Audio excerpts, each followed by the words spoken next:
Hello, everyone. This is Karen Sully, and I'm here with Fellowships of the Spirit School of Healing and Prophecy. And this week we have an instructor that has some upcoming classes. This is Jill Mattson, and she has a upcoming class on the Akashic Records.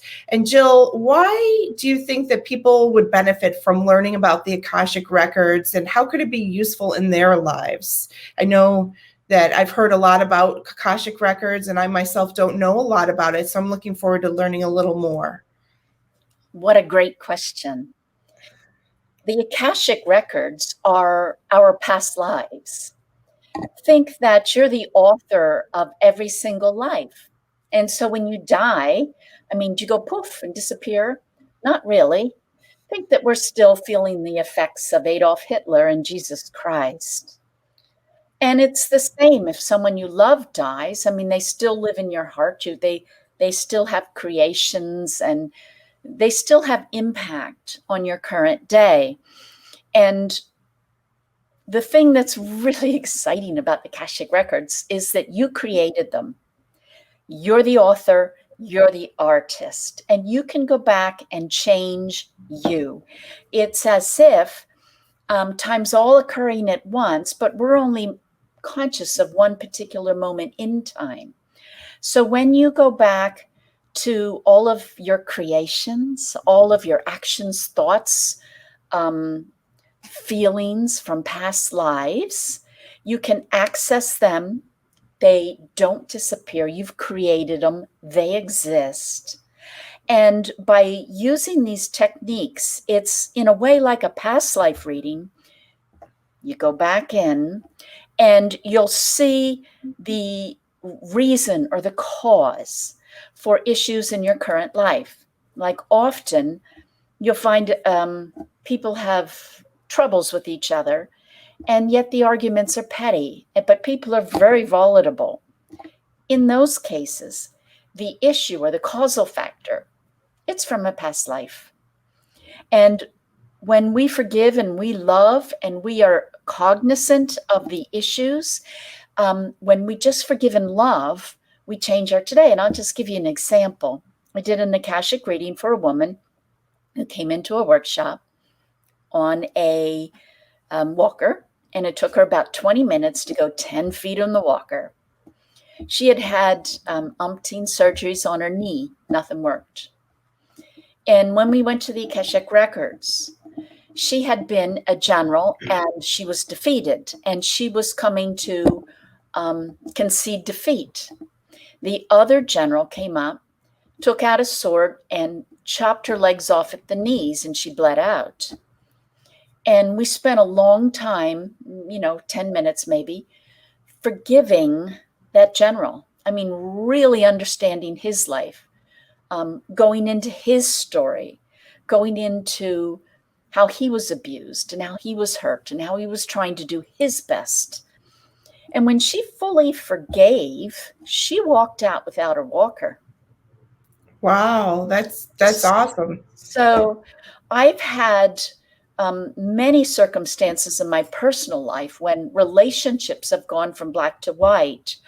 When I get in the past and I see perhaps even atrocities, but I understand their pain. I understand how they were abused. And when I just really let go and forgive, everything in my current day changes. And it's like this.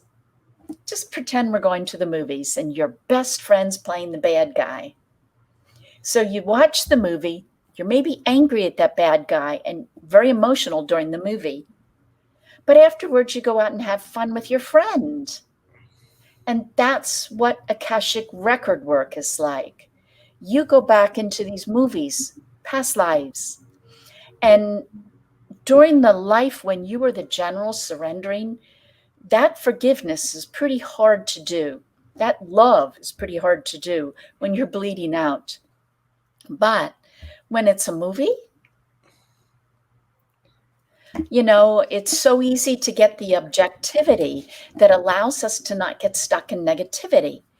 And you can go into your Akashic records, understand problems. I gave you an example where someone's physical health changed. emotional issues. Let's say you drowned in a past life. That fear is going to alter this life. But what Right. people don't understand is that this life alters that. So you can fix something in that state for both periods of time. And once you fix the past, then the energy that comes bleeding through is positive instead of negative.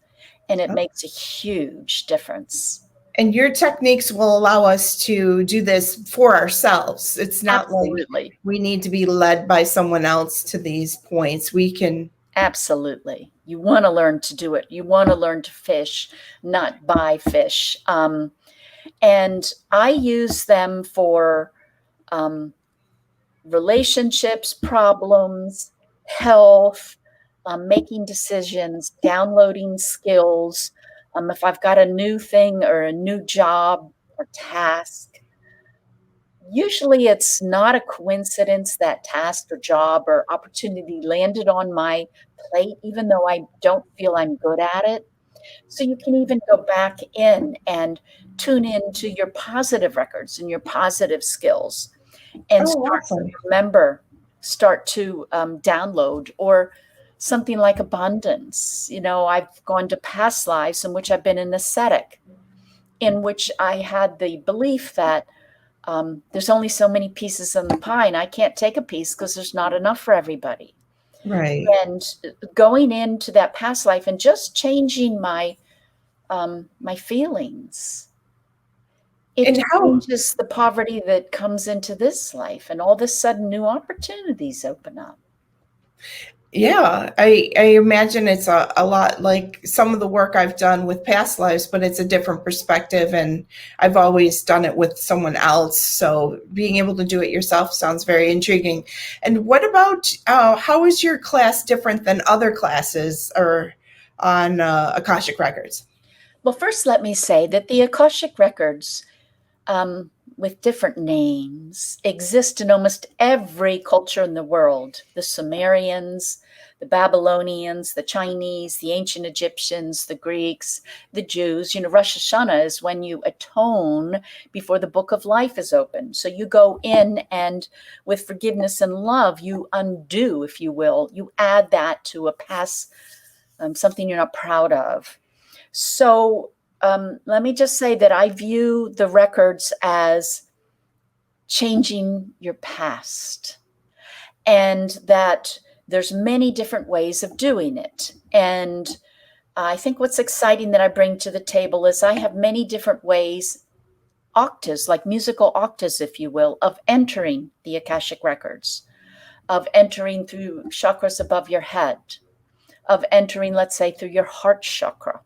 And you'll find that whatever porthole, whatever method you use, changes the kind of results. So I like to help people to fine-tune their method to match the most advantageous energy for what they wish to achieve. Also, since I'm a musician, I look at the records, like music records. So I'll teach people to go in and listen. And when you harmonize love, listen to the dissonance, give it its day, allow it to heal and harmonize. You're then going into your records, and you're not even looking at them as stories as an author, but you're looking at them as a musician, or maybe just someone who loves music. And you're just building in the harmony. And so when you build in harmony for all your past life, that which comes in, and your impact on others. So it's even a world service. Terrific. Thank you so much for sharing that. And we're going to put the information in the description here if you're interested in this class. It's an upcoming class with Jill, and it's on June 15th, which is a Tuesday evening. And it is a single session, so you don't have to worry about coming multiple times. So thank you so much, Jill, for being here and taking the time to help us understand. Blessings.